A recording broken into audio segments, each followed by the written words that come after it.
Svensk Ann asks, by the way, if I mispronounce your name, it's probably your fault. I blame you.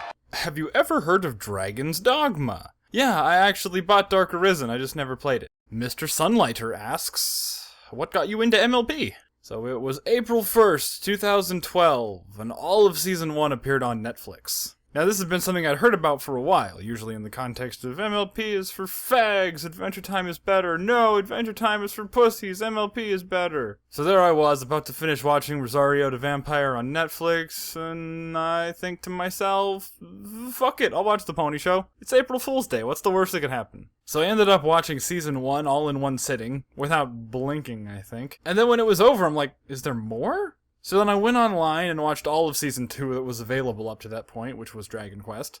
And I caught up with Season 2 right before Season 3 started, and I've been week to week ever since. What got me into pony commentary? Well, the first pony analysis video I ever watched was by Bronybuck. Not Brawny Buck, I mean this guy. Because he did a series reviewing MLP episodes by which writer wrote them, and I found that very interesting. Somehow from him I found out about the Canterlot Wedding review by Anthony C. and Tommy Oliver, and from Tommy Oliver I discovered Digibro, and the rest is history. Do I consider myself a brony? Yeah. FNGR once classified bronies as people who consume or create fandom content, and that applies to me. A brony is a fan who enjoys the fan content of My Little Pony Friendship is Magic. That's all you needed from this video, and you're free to leave now. I enjoy the show, and I enjoy some of the stuff the fandom makes. How do I feel about shipping? I feel like Amazon Prime is a scam. $80 for a year? Who shops that much? I feel like a lot of people ship strangely. Most ships are based on characters being way too similar, way too different, or generally hostile towards one another, which are all unhealthy ways to go about relationships. But, you know, who am I to judge, really? If I had to explain why Twilight Ash is the best ship, I'd probably just go, look at them! This is what sexual tension looks like. What would I do if I won Analysis Daily? I'd do a podcast. I mean, that's what the prize is. Feel vindication that so many people like my stuff? Plug my Patreon. I like Analysis Daily. It's a good channel. It brings awareness to the smaller channels, like my own. What's the worst headcanon I've ever heard? I don't know. I don't like a lot of princess-related headcanons. Like especially ones that portray Celestia in a positive light. But that's on me, really. I judge headcanons mostly on whether or not I agree with them. And I like to think that Celestia is a huge power-hungry tyrant. And Twilight is the only one who knows, which is why she was all afraid of her in Bird in the Hoof. You know, when I hear the really crackpot ones like Discord is Star Swirl, I'm like, yeah, so? And when I hear the ones like Celestia is a mother to all her subjects and she's pained by what she had to do to Luna, I'm like, that's boring. That's not my Celestia. Hold on, wait, what's this? Hold on. Pinkie is Celestia? What? They both like cake, pranks, slides, and safe rooms, parties, making people happy, and I don't remember any of them ever disagreeing about anything or talking too much. Well, no, actually, remember this? And you call yourself the Princess of Friendship. You are now Twilight Sparkle, the Princess of Friendship. Pinkie does things that can only be explained by magic and is sometimes not fazed by the severity of things that go wrong. Well, that's hardly true. I mean, maybe in games ponies play, but most of the time Pinkie severely overreacts. If I'm not here when Rainbow Dash's letter arrives, I won't be able to read it right away. All her dreams will be crushed! They both have a love-hate thing with Discord. What? They're both in the same place at the same time, but the time travel spell was in Celestia's archives. It says you can go back once. Celestia probably predates the Pie family, and all these plans are always kind of dumb. She's actually gonna really. How does any of this relate to Pinkie? Sally seems overly trusting of Twilight to do things on her own. This is a clever opportunity. Celestia doesn't play God. Celestia plays Pony, and yeah. Okay. It might actually be that. But I kid. However, you might be forgetting that Pinkie Pie has a twin sister. Like, her birth isn't a mystery. And why would Celestia need to be Pinkie Pie? I mean, she has Spike to spy on Twilight for her. Your friend Spike made me aware that you were letting your fears get the best of you. I actually agree with Sunlighter's point about Pinkie being the fool archetype and not being some disguise or familiar of Celestia. Do you prefer to spell canon with one N or two? I don't know, man. My spelling is awful. I've probably accidentally spelled it both ways in the past. But if one N is the proper way to spell it, I'll keep that in mind. Chipflake asks, what aspects of my life have changed since I started YouTube? It's my job. It's something I don't hate myself for having to do every day, and I'm actually motivated to do well at it. I've also made some cool friends because of YouTube, but that isn't really new. I had friends before YouTube. Friends that totally aren't imaginary. If I had the talent, time, and money to create any content, what would it be? Talent is a weird qualifier. But even if I had the talent to make like holodeck level immersive experiences, I still wouldn't opt to make interactive media. But that's sort of a lie. I have ideas that would only work as video games, and ideas that would only work as cinema, and some that would work best as a stage play. But if I had to choose only one, I would want to write and direct films. Be like Edgar Wright or Quentin Tarantino or the Coen brothers. But most likely end up being a pretentious hack that sucks. Oh wait, no, this hypothetical question gives me infinite talent. So, yeah, no, I would choose films. What is my least favorite type of content on YouTube? Those awful, borderline freebooting reaction videos. They're abusing the edges of what's acceptable under fair use, and I don't know if they run the risk of ruining it for everyone, but it's still just bullshit to see them get away with it. It's also remarkably lazy. Like, if you're doing a reaction video or a blind commentary to anything and you don't have any input to make for a minute at a time, just cut it. Edit your fucking videos. It makes them more presentable and more easily legally defendable. What is my favorite episode of MLP? My favorite episode is Ticketmaster. Yep, that's right, the third episode. Mostly because I love seeing characters at their worst, and for an episode this early into the series to show us the unique depths the main cast are willing to plunge for something they wanted and thought they deserved is fucking awesome. Usually the visions of the characters you see in the early episodes of an episodic show are not what they eventually level out to be. And I mean before character development, even though most shows don't even bother to develop their characters, so But in MLP there was very clearly a lot of thought and love and care put into the first season by Lauren. Ticketmaster is one of only 2 episodes that she actually worked on, and she and Amy nailed it. And what is my least favorite episode? My least favorite episode is Make New Friends But Keep Discord. Hey, kids! If your best friend has a friend other than you can threaten them! I'm sure everything will work out just fine. That and the script was just awful. It's like, oh no, Fluttershy has friends besides me. I'd better go to these 5 ponies who I forget exactly why I know them to see if they'll give me a ticket to the gala. Make new friends but keep Discord. God, I even hate the name. It's so long. But at least it finally gave me an excuse to stop saying One Bad Apple is my least favorite episode, which is really the only positive thing I can say about it. Sasami-chan asks, if you could bring any MLP character into the real world and take them to BronyCon, what would you show them as an example of something fans have made in their likeness? Like what? Hello, Twilight. Welcome to Earth. This is a human website called E621. Just ignore all these pictures of you and your brother. I'm sure that's not what those F's stood for. Okay, that joke went too far. Let's roll it back a little. If I had to take a character to BronyCon, I'd probably take Spike. I mean, think about it. He has experience with the human world. He's not excessively extroverted, so he wouldn't flake off to do something else. He's not excessively introverted, so he could actually handle himself in a crowd. He's not that popular of a character, so he wouldn't draw too much undue attention. And I wouldn't be tempted to fuck him. I'd be able to make more panels because he could keep us on schedule. What else would you do with the newly brought to life cartoon character and the machine that brings cartoon characters to life? Well, if I could do other stuff besides BronyCon, I'd probably pick Twilight and teach her how to play the stock market or something. Aside from the leaked episodes, what else do you want to see MLP do? Well, leaked episodes? You mean the leaked titles? One thing that I want to see is Dave Polsky writing more Sweetie Belle episodes. I mean, the CMC is pretty much dead if On Your Marks was any indication of the future of the group. The Cutie Mark Crusaders don't have any reason to exist!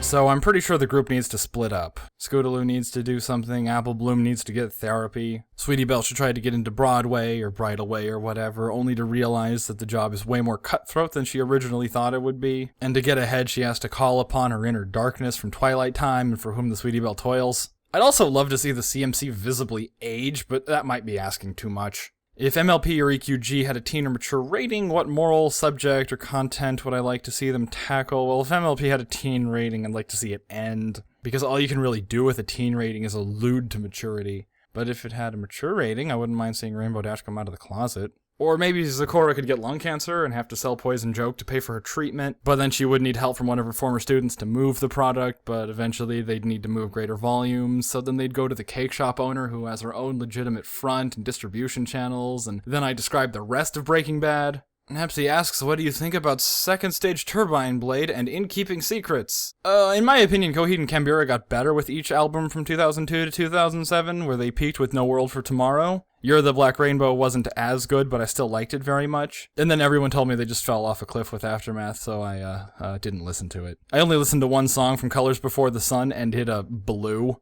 So, yeah, I don't think I'm going to listen to those albums anytime soon. Comparing the two you mentioned, I think In Keeping Secrets is a better collection of songs, which is how I listen to most albums. But if you listen to them as whole albums, Second Stage Turbine Blade is sadder, almost, I want to say. I actually took my shit off random and listened to these albums straight through last night just so I could answer this question. And that's the impression I got. I found myself emotionally exhausted after Second Stage Turbine Blade, so I guess as a whole album, I'd say that one's better. What went wrong with Aftermath and Colors Before the Sun?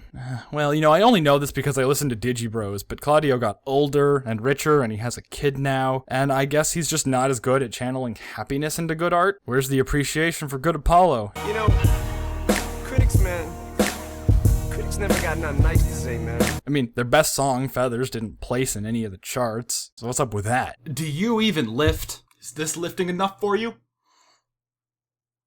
Been listening to Deer Hunter lately. Yes, I have. Mostly while editing, so I haven't really processed any of it, but it's good. Am I allowed more if the need be? Oh, sure. But, I mean, the video's gonna be out by the time you're hearing this. So, unless you broke into my house and are watching me record right now, in which case you can ask me whatever you want. Shirul Kasa asks, will I ever do a SAD for MLP? For those of you who don't know, SAD is Scene Appreciation Day, which is a series on my main channel for months when I am busy working on massive projects. They're short videos where I gush about why I love one particular scene from a movie or show or whatever, and I don't think I'll ever do one about MLP, but it would be a good way to promote this channel on my main channel without sounding desperate. Maybe I'll do one before Season 7 to plug the channel. Or, maybe I'll do Pony Sad in the off-season. That actually sounds like a good idea. The Man of Chance asks, have I ever watched Steven Universe? To which the answer is sadly no. I'll get around to it one of these days. It's on my watch list along with everything else. Who is worst pony? Probably Apple Bloom. I mean, her best episode is Some Pony to Watch Over Me. And even Scootaloo stole the episode right out from under her nose in that one. Stop!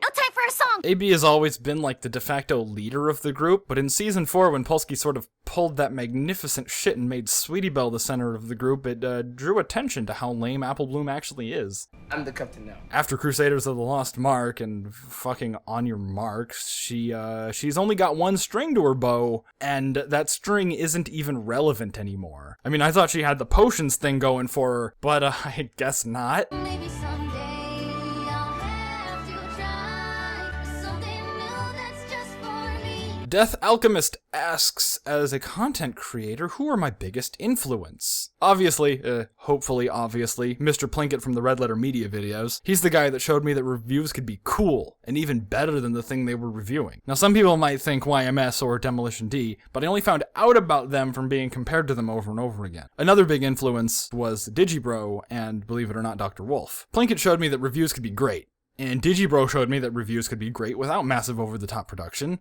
And Dr. Wolf showed me that they don't even have to be good to be successful. Mr. B-Tongue and Endless Jess are two people who I don't really think of as influences, but I admire them a hell of a lot. Editing influences are Yahtzee and Give and Take. Hey guys, John Cut Jack here. Because I was influenced by Gibbons' interpretation of all of his influences. It's like saying JonTron and Ego Raptor would be redundant. Most recently, Every Frame a Painting, which is actually where the idea for Scene Appreciation Day came from. Also, Tears of Grace and Mark from Adam Plays. Hardest video I ever made. Here's to Fail Hotline Miami 2. Right before recording that, I did 12 shots in 55 minutes during the Here's to Fail for I Am Bread, and then I tried to play Hotline Miami 2. We just got off from this god-awful game called Here's to Bread. As soon as I stopped recording, I threw up all over the floor. We implemented this stupid counting rule that made editing it a pain. Once. I don't even know. Twice. Three times a lady. Three times a lady. Cheers, audience. Cheers. Just everybody go drop a like on that video because god damn. Ooh, favorite and least favorite episodes of each season. This'll be fun. As I already said, Season 1 contains my favorite episode, which is Ticketmaster. Favorite episode of Season 2 is Hearts and Hooves Day. Favorite episode of Season 3 is Crystal Empire, which is my favorite two-parter. Favorite episode of Season 4 is a bit of a fucky mess between For Whom the Sweetie Belle Toils, Mod Pie, and Testing 1, 2, 3. If I had to flip a coin between those episodes, I would still be fucked because coins don't have three sides. Favorite episode of Season 5 is Canterlot Boutique, and favorite episode of Season 6 so far is Gift of the Mod Pie. Least favorite episode from Season 1 is All's Well That Ends Well. Season 2, it's Canterlot Wedding Part 2. Not the whole two-parter, because Canterlot Wedding Part 1 is awesome. For 3, it's One Bad Apple. And for 4, it's another fucky mess between Twilight's Kingdom, Rainbow Falls, Leap of Faith, and Pinkie Pride. Just, the key episodes were so bad. Rainbow Falls probably has the edge on being the worst one, just because the script was such bullshit! Season 5 contains my least favorite episode overall, which is Make New Friends But Keep Discord. And my least favorite episode of Season 6 so far is maybe Spice Up Your Life, maybe Gauntlet of Fire. I'd have to watch them again to decide for sure. If I could write an episode, what would it be? I had this idea a while ago, like before Season 4, for a Discord episode where he's trying to be all good and reformed by not creating chaos, but the entropy is building up inside him and leaking out without his control, so they try to find a constructive solution to let him exert the excess energy. But after I saw Treju and that stand full of Discord-shaped lamps, I decided it was my headcanon that whenever he needs to blow off steam, he just goes around and fucks with everybody's lamps. Nowadays, I really want to see that Sweetie Belle and Bridal Way idea that I told you about in an earlier question. Where did the name Fatmanfalling come from? Ironically, my two usernames, Fatmanfalling and Mikey Fell, both came from 7th grade, but not the same event. The story behind Fatmanfalling is that my middle school didn't have a track for PE, so we used to run laps around the park across the street, but it was sort of hilly there, and one time I tripped and rolled down the hill. But our school bully, because, you know, we had one of those when I was in middle school, had ditched class that day, and when he got to the next period, my friends and I were all just making fun of him like, haha, there was a fat man falling and you missed it, loser. So, yeah, self-deprecation mostly. I was the original Tyrion Lannister. Never forget what you are. The rest of the world will not. Wear it like armor, and it can never be used to hurt you. How did I get so good at editing? Sony Vegas is just really easy to learn. Trial and error in YouTube tutorials where that wouldn't cut it. If I had a pony Sona, what would it look like? The closest thing I have to an OC is this lobster with a pencil. In fact, it can hold a number of different things depending on what I need him to do. So if I had a pony OC, the cutie mark would definitely be a lobster claw with a pencil in it. My favorite colors don't look good together, and on top of that, they're super pretentious. I wear my hair in a ponytail, and ponies have tails inherently, so I wouldn't have the slightest idea what to do with my OC's mane. That's mostly the story about why I don't have one, more so than what it would look like if I did. So, yeah. Fumitsu Kage asks, do I watch hentai? And what's my favorite? I don't want to be held responsible for you losing your innocence, but I like really fucked up stuff like Kuruinu. Mostly just awful, awful shit. DJ Doctor asks, what is my favorite top 5 music? Favorite top 5 music? Do you mean like music that's ranked top 5 in the charts? Let's take a look. No. My favorite music recently has been a lot of Billy Joel, Ninja Sex Party, Deer Hunter, Hamilton, Little Dicky, and Disney songs. Lots and lots of Disney songs. Overall, my favorites? I don't know. Eminem, Coheed and Cambria, Yes, Kinks, The Book of Mormon. Shit, is that 5 already? This is in no particular order, by the way. I could rattle off my top 5 favorite bands all day. Soul Coughing, Queen, the Music Man soundtrack, Weird Al, Bare Naked Ladies, The Grateful Dead, Leonard Skinner, The Beatles, Jeff Williams, Black Alicious, Jurassic 5, Pearl Jam. I could go on all day. And if you meant songs from MLP, my top 5 would still be a challenge to list because I just realized upon trying to answer this question that my former favorite song wouldn't even make the cut anymore. So honorable mention and accolades all around to This Day Aria. I do not love the Rules of Rarity, It feels just like some factory. and the Flim Flam Cider song. He's Flam, we're the world famous Flim Flam brothers. But yes, my top 5 songs from MLP as of right now are Bats, Stop the bats, stop the bats, make them go and not come back. I'll Fly, Nothing's gonna stop me now, I'll change it all. It's only the weather. Our When Town, you think your talent's special, you don't see eye to eye. Shine Like Rainbows. Yes, that's right, the song from the end credits of Rainbow Rocks. It's a crescendo. And my number 1 favorite song from MLP thus far is Say Goodbye to the Holidays. Say goodbye to the holiday. With my magic, I'll erase it. Yep, I didn't like this episode at all, but I loved the fuck out of this song. Do I read any fanfics? And what's my favorite? Well, not pony related, but my friend Raymond McNeil of Celtic Phoenix Productions is writing a Modica Magica fanfic, which is pretty baller. I'll link it in the description because it's really good. But the only MLP fanfiction I've read is the one Tommy Oliver wrote, What You Mean to Me, which is also a good piece of writing. Artistic Nibbles asks, thoughts on the Crusaders of the Lost Mark? It's like a good episode with the campaign song and Diamond Tiara's redemption arc, and then they had to go and blow it all by giving the Cutie Mark Crusaders all their same marks. I mean, they were in a corner. I have to admit that. They couldn't just never give the CMC their marks, but they built it up for 5 years, so it's not like they couldn't make it some big special event either. On Your Marks is a really bad episode, and it's a direct consequence of Crusaders of the Lost Mark. The CMC, almost can't have good episodes anymore. They can't do their own things because they'll always be tethered to this anchor of storytelling, and they took out their individuality and replaced it with some special destiny, which is just boring. I wanted to see Apple Bloom become a potion master, and Sweetie Belle become a Broadway star, and Scootaloo become Evel Knievel. I wanted to stay friends because that's what friends do. But I also wanted them to live their own lives. This is not them living their own lives. This is them, fulfilling a destiny? It's not good writing. It's like The Map. I watched the show for the episodes that aren't related to the big dumb arcs. And I mean, this is just my opinion. If you like these arcs, then you're simply watching the show for a different reason than I am, and that's fine. Do I have any pony merch? Yes, I have a Pinkie Pie, and what I believe to be a Gen 1 Cheerilee. Which is cool, because at the time I got these, Cheerilee was my favorite background pony. Apples or oranges? Apples, but red apples. Mr. Background Pony asks, I understand if you can't fulfill this... sure, yeah. Sex Machina Mystical Friendship Rainbow Laser Cannon activate!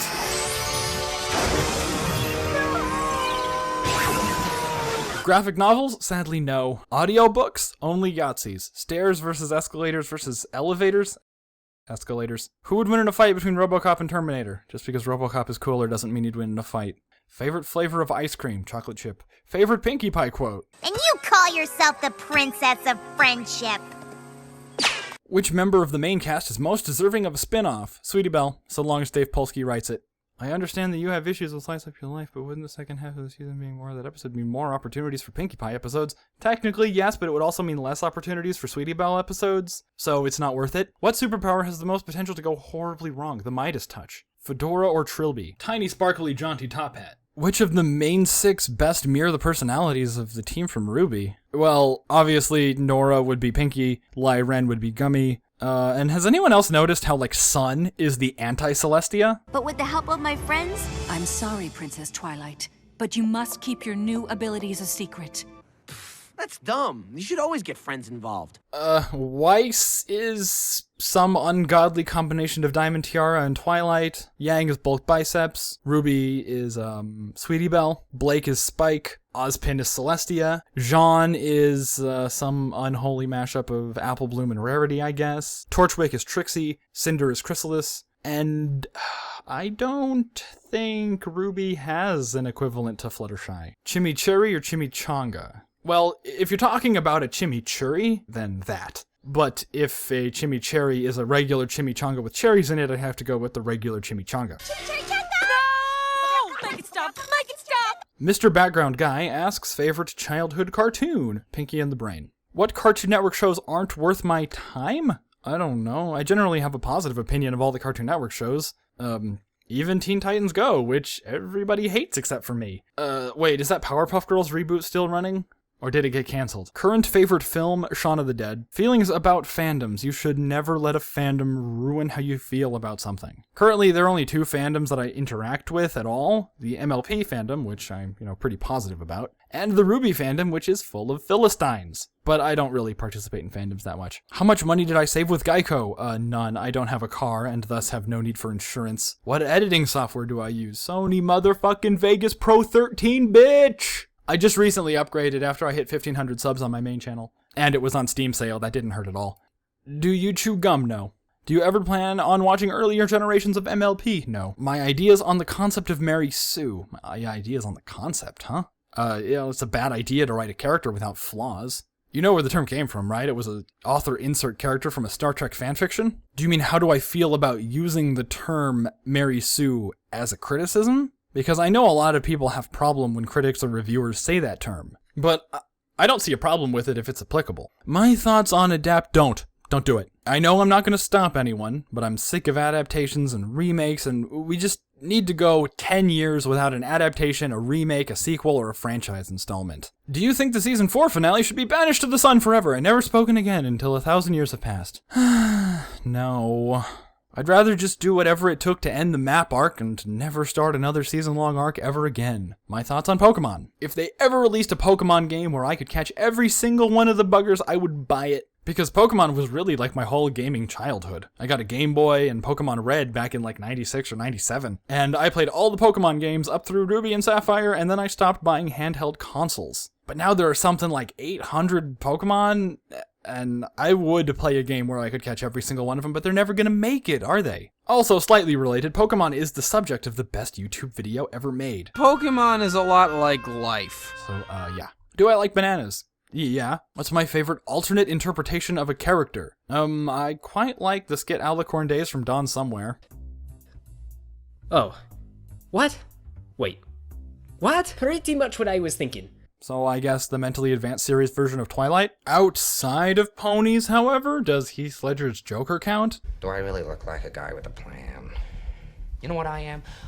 I'm a dog chasing cars. I mean, that's an official interpretation, but it's not the original one. And if you're talking about fan interpretations from, like, parodies and stuff, then I'd have to go with Loading Ready Run and Andy Chowden's version of the Border Guard from Papers, Please. Teachers not needed, children cannot learn. What? Why? None of them can read. Favorite background character? Well, MLP has different tiers of background characters. If you mean like slice of life tier background characters, then it would have to be Lyra, just because I like her design a lot. But if you count background characters that actually get some central focus, then I'd have to go with Gilda. Another background character who left his mark on me was Chaz Busby from The Simpsons. Now they're dancing on his grave. Dance, you sons of bitches! Dance like it's me down there!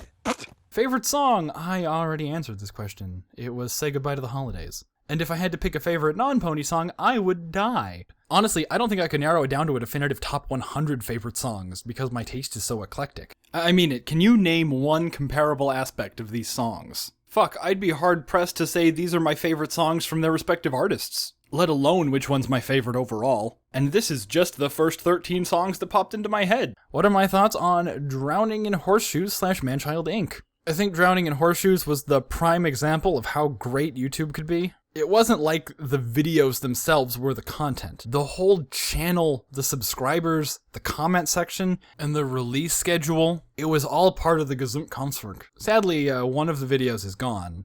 Now, more than one of the videos is gone, but one that I thought was like the turning point in the series, the sleazy version of the Super Speedy Cider Squeezy review, when I watched that one the first time, it's really when I noticed everything.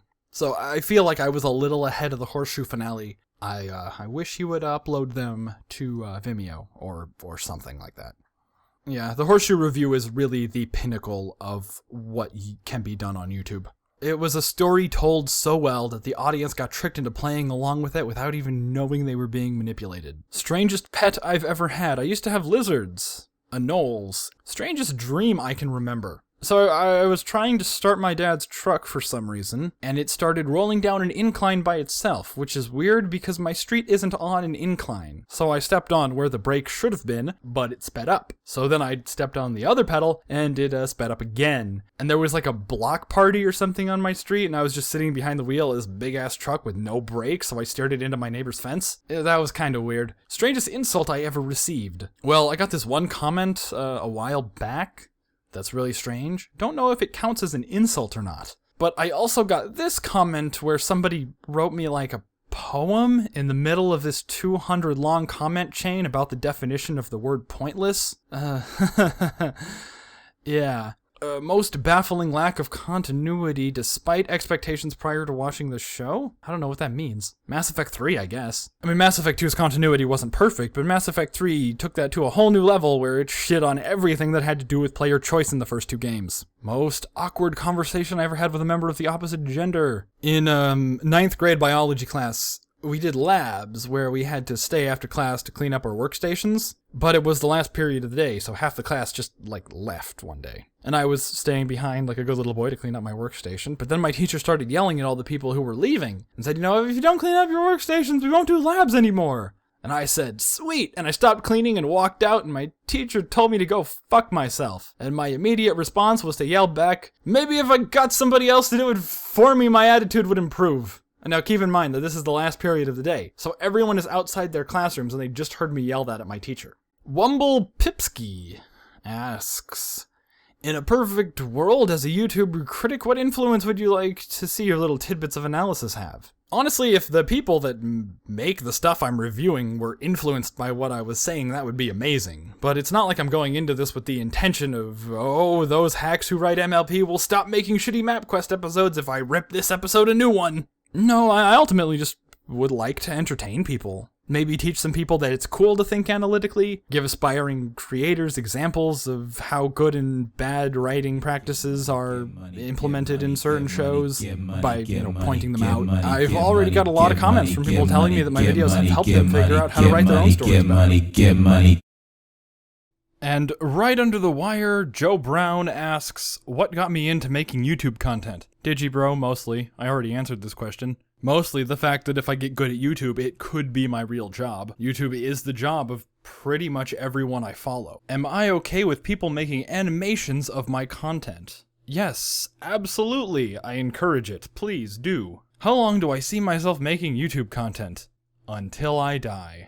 Even if I'm never able to make a living off of it and I have to get a soul-crushingly tedious day job like retail or dishwashing or something, do I consider YouTube my main job, and how long do I see it being viable? Well, yeah. But the thing is, it's not viable right now. Get money. My problem is I don't know where to share my videos. Like, where did Captain Christian share his videos? He's got 7 videos on 100,000 subscribers.